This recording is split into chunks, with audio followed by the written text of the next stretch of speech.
Donc, on va continuer sur notre partage du brisement. Toujours Ésaïe 53. Je ne veux pas prendre toute l'écriture comme... je ne vais pas prendre toute l'écriture, mais je vais sauter. Je vais prendre des écritures qui nous intéressent un peu plus, ce qu'on va partager du moins aujourd'hui. Donc, Ésaïe 53, je prends le verset 10. Ésaïe 53, le verset 10. Hier, on avait essayé de voir, on s'est beaucoup plus attardé sur le verset 3, c'est-à-dire mépriser et abandonner des hommes.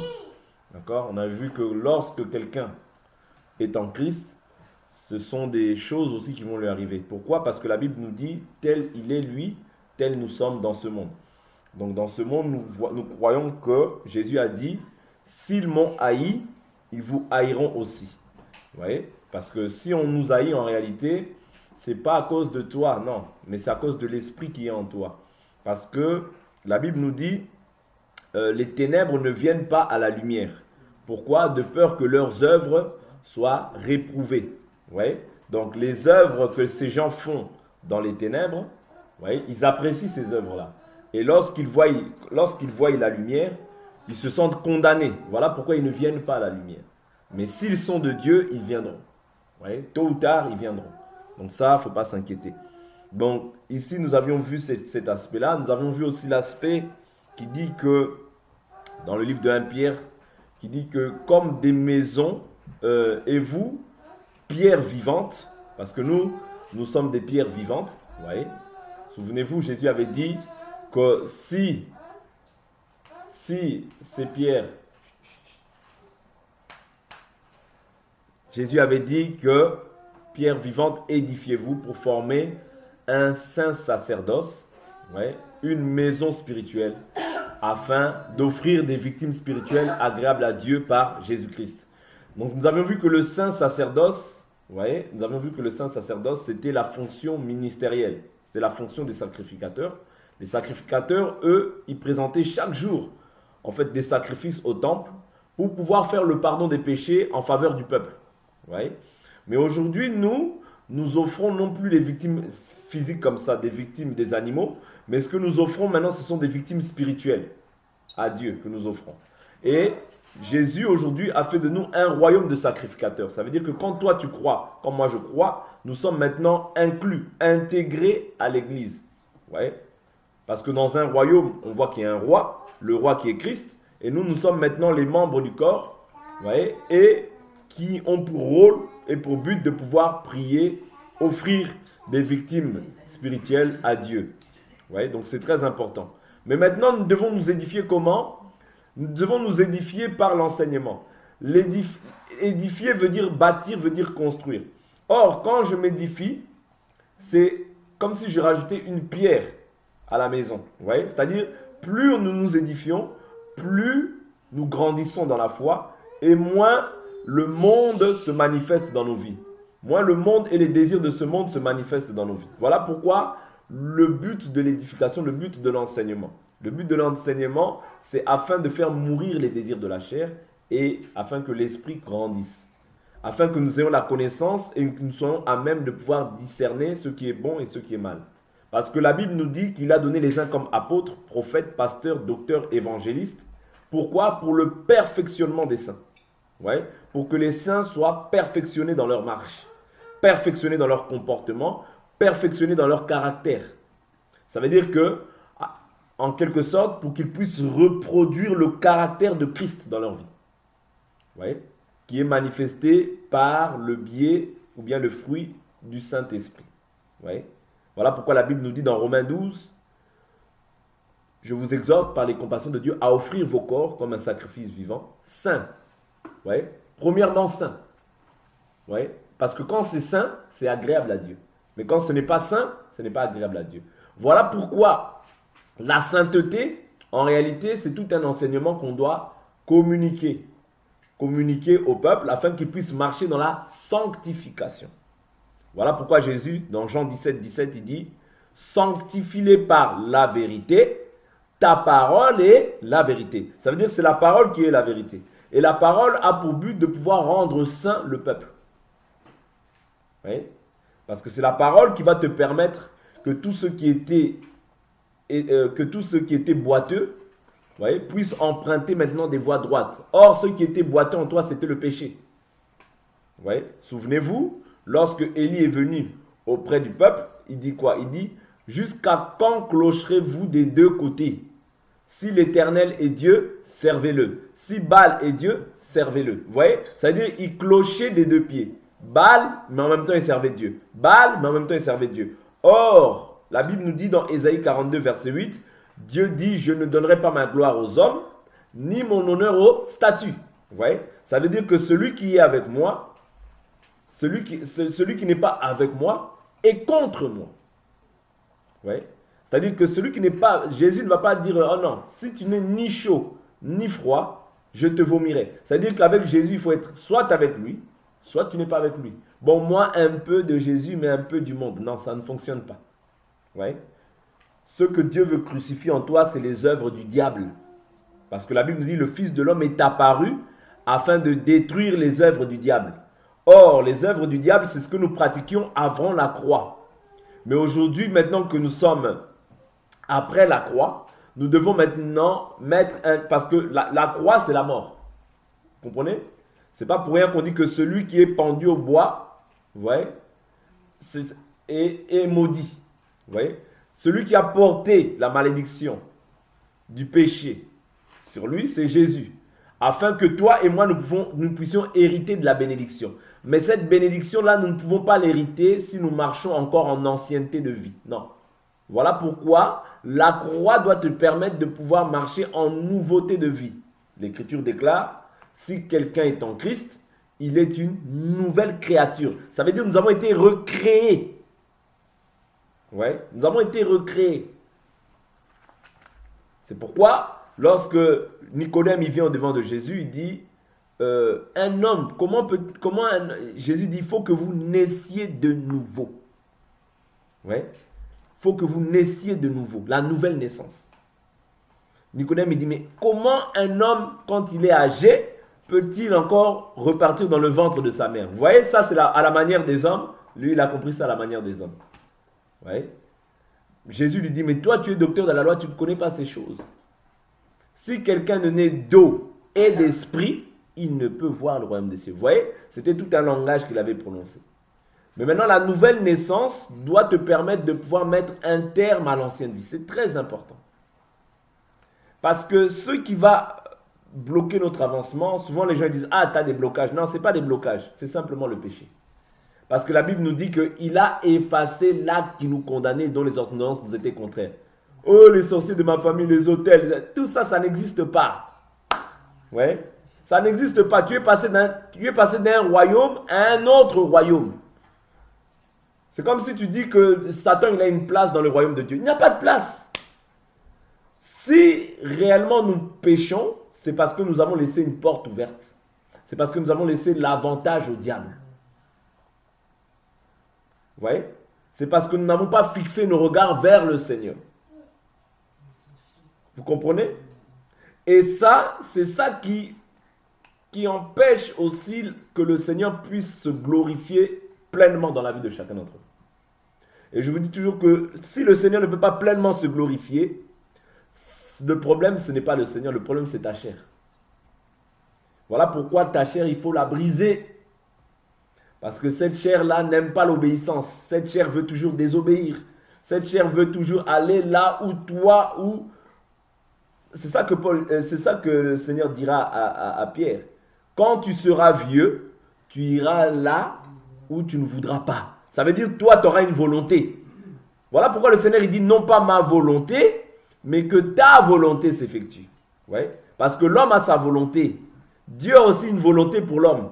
Voilà pourquoi la volonté de l'homme et la volonté de Dieu sera toujours en opposition. Mais c'est Dieu qui doit dominer, vous voyez, qui doit détruire l'homme ancien pour prendre pleinement la place. Sinon, si tel n'est pas le cas, tu vas voir que tu seras en train de clocher toujours des deux pieds, comme Israël en son temps. Comprenez? Le but du brisement, c'est très important à tous les domaines. Dans tous les domaines de notre marche, il faut vraiment que nous puissions aspirer à être brisés. Vous voyez? Même le Seigneur. Parce que le Seigneur ne peut pas te demander quelque chose que lui-même n'a pas fait. Non. Avant que le Seigneur puisse te demander quelque chose, il faut que lui aussi ait accompli toutes ces choses. Voilà pourquoi la Bible nous dit dans le verset 10, il dit « Il a plu à l'Éternel de le briser par la souffrance, après s'être livré en sacrifice de culpabilité. » Vous voyez? Voilà pourquoi toi aujourd'hui, tu ne peux plus être coupable, tu ne peux plus culpabiliser par rapport à des choses que tu avais fait dans le passé. Non. Non. Oh, même dans le passé, tu avais tué. Dans le passé, tu as fait ci. Tu ne peux plus culpabiliser parce que la Bible nous dit il a effacé l'acte qui nous condamnait et dont les ordonnances nous étaient contraires. Si même le diable vient te culpabiliser, tu ne peux plus culpabiliser. C'est terminé. La Bible nous dit Dieu sans tenir compte des temps d'ignorance. Quand tu étais ignorant, tu étais ignorant. Aujourd'hui, tu es en Christ, tu ne peux plus culpabiliser par rapport à ton ancienne vie. Non, Dieu a effacé. Quand tu viens en Jésus, Dieu a mis les compteurs à 0. Tu ne peux plus culpabiliser. Oh, j'avais fait ça. Ah, peut-être que c'est par rapport à ça. Peut-être c'est comme j'avais fait ça dans le passé. Non, Dieu a remis les compteurs à 0. Dieu ne tient pas compte des temps d'ignorance. Même si tu avais fait le mal, même si tu avais tué quelqu'un, même si tu avais renversé quelqu'un, c'était les temps d'ignorance. Dieu a effacé. Parce que Jésus, il s'est livré pour toi et pour moi en sacrifice de culpabilité. Pour que toi, tu ne puisses plus culpabiliser. C'est terminé. Mais le diable va chercher à te faire culpabiliser. Si tu es un enfant de Dieu, pourquoi tu es malade? C'est parce que tu avais fait ça. Vous voyez, le diable va toujours essayer de te ramener dans les choses de la chair, dans les choses anciennes. Si tu es un enfant de Dieu, ça c'est à cause de ça. Après, ouais, comme j'avais fait ça. Ah, toi aussi tu crois. Non. Non, tu ne peux pas croire. Tu dois croire en la parole. Parce que c'est la parole qui est la vérité. Et même si aujourd'hui, il arrive que tu manifestes une œuvre de la chair, tu demandes pardon sincèrement au Seigneur, le Seigneur te pardonne. Parce que la Bible nous dit, si nous avons péché, nous avons un avocat auprès du Père. Donc quand toi tu demandes pardon, que le diable vient t'accuser, tu lui dis, il est écrit que si nous avons péché, nous avons un avocat auprès du Père. Jésus-Christ le juste, il est lui-même la victime expiatoire, non seulement pour les nôtres, pour nos péchés à nous, mais pour ceux du monde entier. Que personne ne te culpabilise, que personne ne vienne t'affliger ou te dire ah tu as fait ça. Non, non, non. Il peut arriver dans la marche que tu trébuches. Si ça arrive, toi, tu te repens sincèrement auprès du Seigneur. Le Seigneur te pardonne. Les gens, ils vont rester à parler, c'est leur problème. Toi, tu avances parce que toi, tu sais que tu as mal fait. Tu t'es repenti sincèrement. Dieu te pardonne. Voilà pourquoi la Bible nous dit, Dieu n'est pas un homme. Ouais. Dieu n'est pas un homme pour mentir, ni le fils d'un homme pour se repentir. Ce qu'il a dit, il accomplit. Or, ce qu'il a dit se trouve dans sa parole. Voilà pourquoi, même si un homme dit ça, toi tu ne mets pas foi à l'homme. Mets foi toujours en ce qui est écrit. C'est très important. Parce que si tu commences à mettre foi à tout ce que les gens te disent, tu vas commencer à ramener des raisonnements dans ta tête. Et les raisonnements vont faire en sorte que tu sortes de la volonté de Dieu. Oui. Le rôle du brisement aussi, c'est de t'amener à croire que tout ce que Dieu a dit est vrai. Parce que tout homme doit être reconnu pour menteur. Tout homme, il n'y a pas un seul homme qui... Non, tout homme, menteur d'abord. Menteur. Vous comprenez? Et Dieu seul est vrai. Voilà pourquoi moi j'élèverai toujours la parole. Même si quelqu'un... Non, la parole, la parole, la parole, la parole. Parce que c'est la parole qui est la vérité. Oui. Tu n'as qu'à dire ce que tu as envie de dire. Mais moi, je reste dans la parole. Parce que c'est ça qui est la vérité pour nous. C'est ça qui est notre salut. C'est ça qui est notre appui, notre secours. Quelqu'un peut venir te faire culpabiliser. Tu dis, Jésus s'est offert pour moi en sacrifice de culpabilité. Pour que moi, je ne puisse plus culpabiliser. C'est terminé. Vous voyez? Comme il s'est offert pour moi, il a porté mes péchés à la croix. Il a porté mes fardeaux. Et la Bible nous dit qu'il a été tenté à tous égards. Vous voyez? Sans pour autant commettre le péché. Voilà pourquoi. Je prends cette écriture rapidement. Je prends cette écriture. Hébreu. Allons rapidement dans Hébreu. Hébreux chapitre 5. Je vous dis ces choses-là parce que le diable va chercher toujours à vous culpabiliser. Tu n'y arrives pas. Voilà, tu es dans telle situation. Parce que, voilà. Le diable, c'est ça, c'est comme ça qu'il agit. Si tu es un enfant de Dieu, jette-toi. Si tu es un enfant de Dieu, pourquoi il t'arrive ça? Pourquoi? Tu vois pas, tu n'y arrives pas. Non, non, non, non.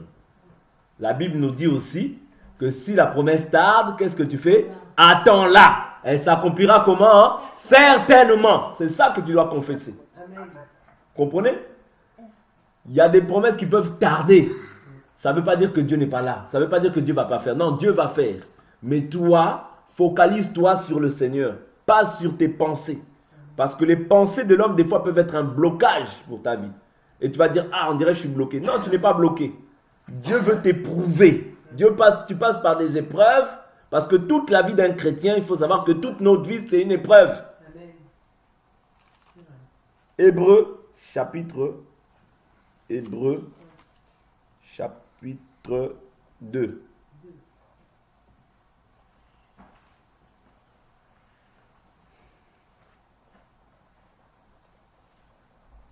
Verset 18.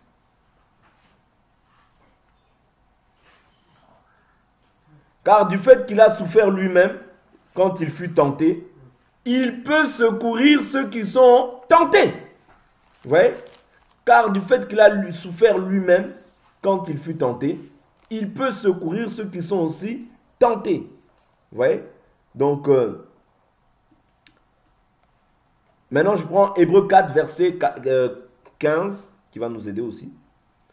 Car nous n'avons pas un souverain sacrificateur incapable de compatir à nos faiblesses, mais il a été tenté comme nous, à tous égards, sans commettre de péché. Approchons-nous donc avec assurance du trône de la grâce, afin d'obtenir miséricorde et de trouver grâce en vue d'un secours opportun. Oui. Toi, quand tu es tenté, la Bible te recommande quoi? De t'approcher du Seigneur avec assurance. Oui. Afin d'obtenir miséricorde et de trouver grâce en vue d'un secours opportun. Tu sais, tu peux être affligé, abattu. Parce que la Bible nous dit, derrière un sourire, le cœur peut souffrir. Tu peux souffrir dans ton cœur. Mais sache que Dieu est ta délivrance. C'est-à-dire, quand même tu vois les choses ne fonctionnent pas, les choses ne marchent pas, toi ne t'accable pas, ne te dis pas que Dieu t'a abandonné. Non, il a fait la promesse, il ne s'en repentira pas. Sois rassuré, mais approche-toi du trône de la grâce avec assurance. Que celui qui a fait la promesse, il est là. Oui. Il est là, ne te décourage pas. Même si ton âme est abattue, même si tu es affligé, même si tu trouves qu'il n'y a pas d'issue, tu cries à Dieu, des fois Dieu ne répond pas. Continue encore et attends-toi à Dieu. Si tu vois que tu as prié, commence à louer. Si tu vois que tu as prié pour le cas, arrête de prier pour ce cas-là. Commence à dire merci à Dieu. Parce que la Bible nous dit que la foi est une ferme assurance des choses qu'on espère, une démonstration de celles qu'on ne voit pas. Quand toi tu as demandé, la Bible nous dit dans Marc 11, 24, tout ce que vous demanderez avec foi, croyez que vous l'avez reçu, vous le verrez s'accomplir. Il y a des prières aussi des fois, il y a des choses aussi des fois quand tu as prié, arrête de prier, tu as déjà demandé. Commence à remercier Dieu, à dire merci Dieu parce que tu m'as donné la chose. Parce que tu n'as pas vu la chose, mais tu commences déjà à remercier pour ce que tu n'as pas vu. C'est ça aussi la foi. Vous voyez? Ça, c'est une dimension où tu dois commencer déjà à remercier Dieu parce que tu n'as pas vu la chose. Seigneur, merci parce que tu m'as donné un enfant. Je n'ai pas encore vu l'enfant, mais merci. Merci Seigneur, tu m'as déjà donné l'enfant. Parce que tu as dit dans ta parole, quand vous demanderez, croyez déjà que vous l'avez reçu, vous le verrez s'accomplir. Vous voyez? Donc la foi croit, la foi espère. Vous comprenez? Mais tout ça passe aussi par le fait que tu ne puisses plus regarder avec les yeux humains, mais tu puisses regarder avec les yeux de la foi. Vous voyez? Parce que la foi appelle à l'existence ce qui n'existe pas. Tu n'as pas vu encore la chose, mais tu crois déjà que la chose est là. Tu n'as pas vu encore le travail, mais tu crois déjà que le travail est là. Tu n'as pas vu encore la chose que tu demandes à Dieu, mais tu crois déjà que tu l'as reçu. Et Dieu dit que tu le verras aussi s'accomplir. Parce que le diable fait un travail dans tes pensées pour te faire faire croire à la réalité. Je vous dis toujours, le diable, ce qu'il veut te faire voir, c'est la réalité. Les choses qui ne vont pas, les choses qui ne marchent pas. Comment ça se fait? Ça fait longtemps. Je prie pour ce cas-là, mais ça n'évolue pas, ça n'avance pas. Comment ça se fait, Seigneur? Si la promesse tarde, attends-la, elle s'accomplira. Dieu, ce qu'il a dit, il finira toujours par l'accomplir. Parce qu'il a dit, celui qui a commencé en vous une œuvre, il doit la rendre parfaite. Dieu ne peut pas ne pas accomplir ce qu'il a dit. Non, ce qu'il a dit, il doit l'accomplir. Parce que sinon, ça va contredire la parole. Or, Dieu n'est pas un menteur. Vous comprenez? Donc, ayons cette assurance quand tu t'approches de Dieu. Même si tu n'as pas vu encore la chose. Et l'assurance que la chose commence déjà à remercier Dieu. Parce que tu lui as demandé, crois et remercie-lui. Rends-lui gloire pour cette chose-là. Merci Seigneur, parce que tu m'as donné cette chose-là. Merci Seigneur, parce que tu me l'as accordé.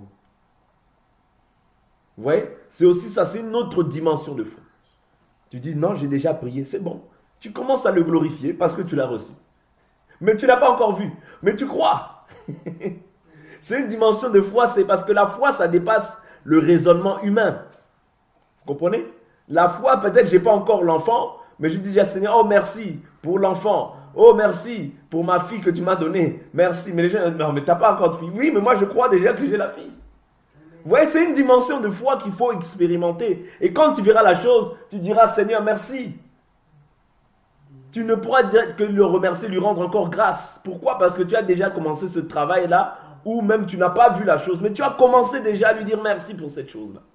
Pourquoi? Parce que c'est ça qui va déstabiliser, c'est-à-dire l'accusateur, le diable. Parce que le diable, lui, veut te faire voir les choses qui ne vont pas. Tu pries, mais il te fait voir ce qui ne va pas. Tu pries, mais il te dit, tu vois, tu pries, mais tu n'as pas, il n'y a rien. Tu pries, mais tu parles, tu as parlé, mais il n'y a rien. Vous voyez, peu importe, parce que chacun d'entre nous vit des situations différentes. Mais néanmoins, nous vivons tous les mêmes combats. Et le combat que Dieu veut manifester en nous, c'est le brisement. Parce que quand tu es brisé, tu vas espérer. Quand tu es brisé, tu vas voir là où les hommes ne peuvent pas voir. Vous voyez? C'est-à-dire tu regardes à l'espérance, tu regardes plus loin. Vous voyez? Tu regardes plus loin à l'espérance, tu regardes plus loin à ce qui va se faire plus tard, à ce que Dieu a promis. Mais tu ne regardes plus à ce qui est la réalité. Non. Tu ne regardes plus à la réalité parce que tu es maintenant un homme spirituel. Tu regardes aux promesses, tu regardes à l'espérance. Mais si tu regardes toujours à ce que la réalité que le diable veut te faire montrer, tu seras dans une bonne montée de foi, mais quand tu vas regarder à la réalité, tu vas redescendre. Tu vas être dans une bonne élancée, mais quand tu vas regarder la réalité, tu redescends. Vous voyez? Voilà pourquoi notre foi voudrait aussi que des fois, vous savez, quand Dieu nous fait passer aussi par des épreuves, c'est afin de pouvoir éprouver ta foi. C'est pour éprouver ta foi, pour voir que, est-ce que, si je lui fais passer par ces épreuves, est-ce qu'il sera encore solide? Est-ce qu'il sera encore solide dans la souffrance? Est-ce que si je ne lui réponds pas pendant 1 an, est-ce qu'il va toujours continuer à prier? Parce que Dieu peut le faire. Pendant 1 an, tu pries, oh, Dieu ne te répond pas. Il n'y a aucun signe, aucune vision, rien. Mais tu pries. Tu peux faire même jeûner. Dieu ne te répond pas. Comment est-ce que tu es? Tu commences à être déstabilisé. Vous voyez? Mais tout ça, c'est une épreuve.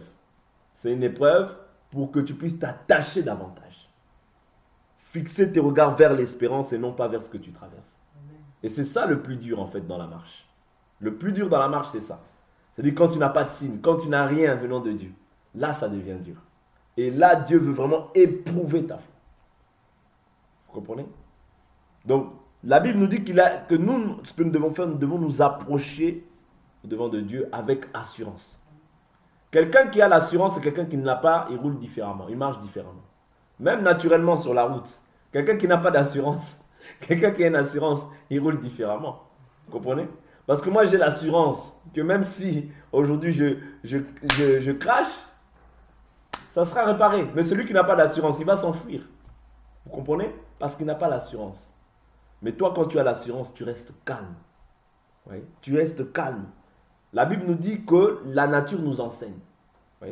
Même la nature, comme ça dans les voitures, nous enseigne. Quand tu as l'assurance, tu restes calme. Tu n'es pas paniqué parce que tu sais en qui tu as cru. Oui? Et je vous dis toujours que quand tu acceptes la parole, Dieu doit d'abord te briser pour que tu voies.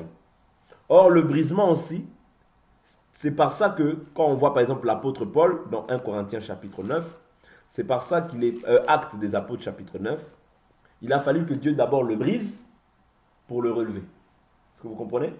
Ça veut dire que Dieu ne peut pas utiliser un homme non brisé. Non. Tu veux que Dieu t'utilise, il faut d'abord que tu passes par le brisement et par la suite il t'utilisera. Voilà pourquoi Paul, lorsque le Seigneur l'a rencontré, il a d'abord aveuglé. Il a d'abord rendu aveugle afin qu'il puisse voir. Parce que lui, il prétendait, il pensait voir. Parce qu'il avait la loi, il pensait voir. Mais il était un aveugle.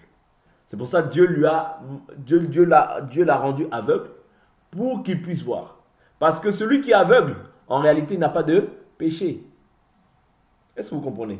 Parce que tout ce qu'il faisait en fait dans la loi, c'était l'ignorance. Même lui, il le dit, je persécutais cette voie. Je persécutais l'Église.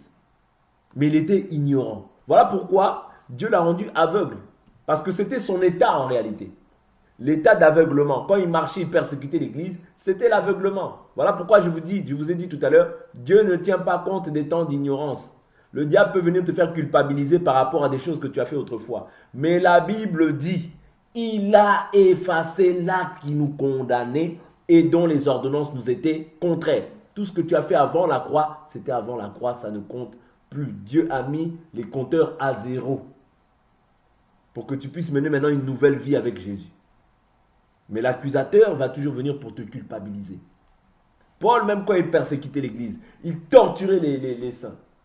Dieu, quand il l'a frappé, quand il a vu Paul, il l'a rendu aveugle. Pourquoi? L'aveuglement, ça c'était un aveuglement physique. Vous voyez? Mais Jésus nous dit quoi? Je prends une écriture et on va s'arrêter là. Une autre écriture, on va s'arrêter là. Le livre de Jean, je crois que c'est le livre de Jean. On va s'arrêter là, je veux respecter l'heure aujourd'hui. Je prends Jean chapitre 9, verset 39. Jean 9, 39. Jean 9, 39. Jean 9, 39. Puis Jésus dit, je suis venu dans ce monde pour un jugement, afin que ceux qui ne voient pas, afin que ceux qui ne voient pas et que ceux qui voient deviennent aveugles. Ceux qui voient deviennent aveugles, c'était qui? Ceux qui voient, c'était les pharisiens. C'est-à-dire, eux, ils avaient l'impression de voir, mais il est venu afin de les rendre aveugles. C'est ça qui est écrit.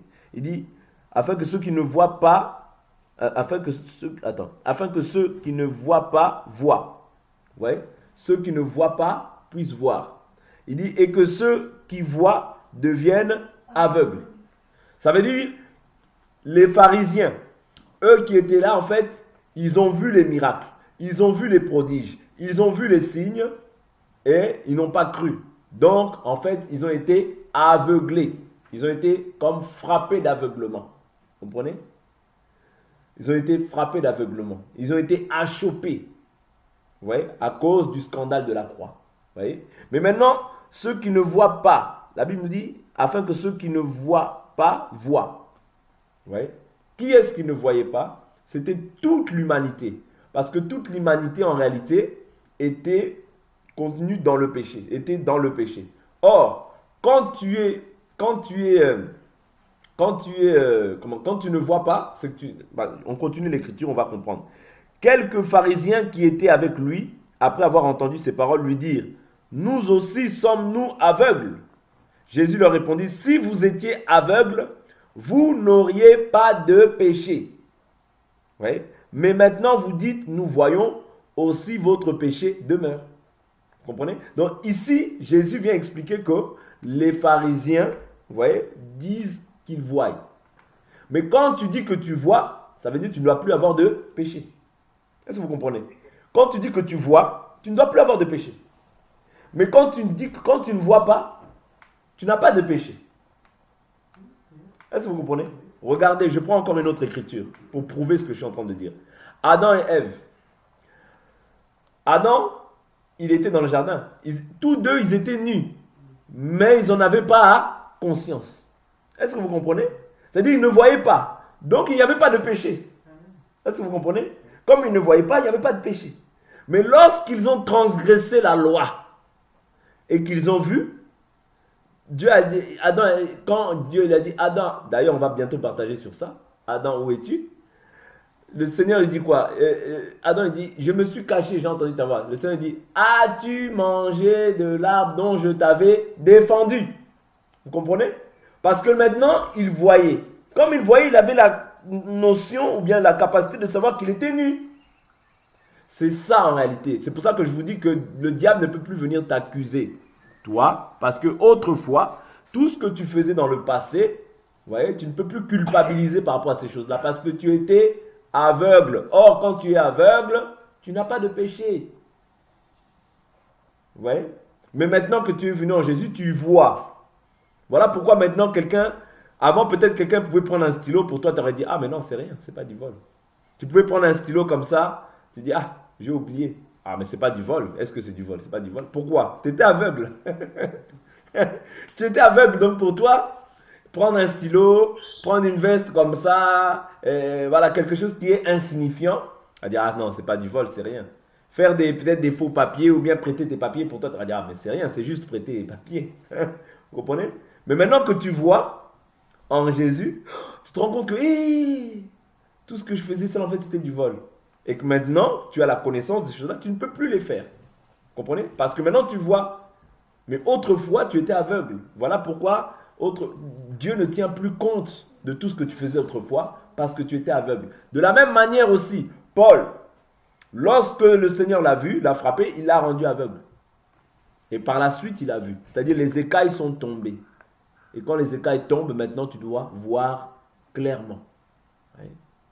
Et quand tu vois clairement, maintenant, la vie véritable commence avec le Seigneur. Le brisement doit s'effectuer dans ta vie. Tu dois maintenant être quelqu'un de changé, quelqu'un de transformé. Mais ceux qui prétendaient voir et qui demeuraient dans la loi et dans le péché, eux aujourd'hui sont encore éloignés du Seigneur. Sont encore éloignés du Seigneur. Donc ici, je parle bien des pharisiens, des gens qui étaient sous la loi. Vous voyez?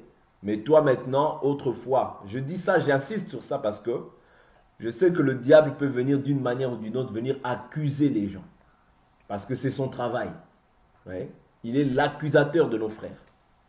C'est pour ça que quand tu vois un frère qui accuse toujours sa soeur, qui accuse toujours son frère, ce n'est pas l'Esprit de Dieu qui l'a mis. Comprenez? Parce que l'Esprit de Dieu, je vous ai toujours dit, va te pousser à la miséricorde, à la compassion, à la compréhension. Parce que Jésus a intercédé, Jésus a eu compassion, Jésus a eu miséricorde. Donc c'est des mêmes sentiments dont nous devons être animés les uns à l'égard des autres. Vous comprenez? Donc Jésus s'est offert en sacrifice de culpabilité pour toi et moi, afin que toi qui étais aveugle, que tu ne sois plus maintenant aveugle mais que tu vois, et que tu ne puisses plus marcher maintenant en ancienneté de vie mais en nouveauté de vie avec Jésus. Amen. Donc on va s'arrêter là pour aujourd'hui. Comprenez que c'est le brisement. Quand tu vois maintenant, le brisement doit se manifester dans ta vie. Le brisement doit opérer dans ta vie. Jésus doit détruire en fait les œuvres du diable que tu pratiquais autrefois. Donc que Dieu nous bénisse. On va s'arrêter là pour aujourd'hui.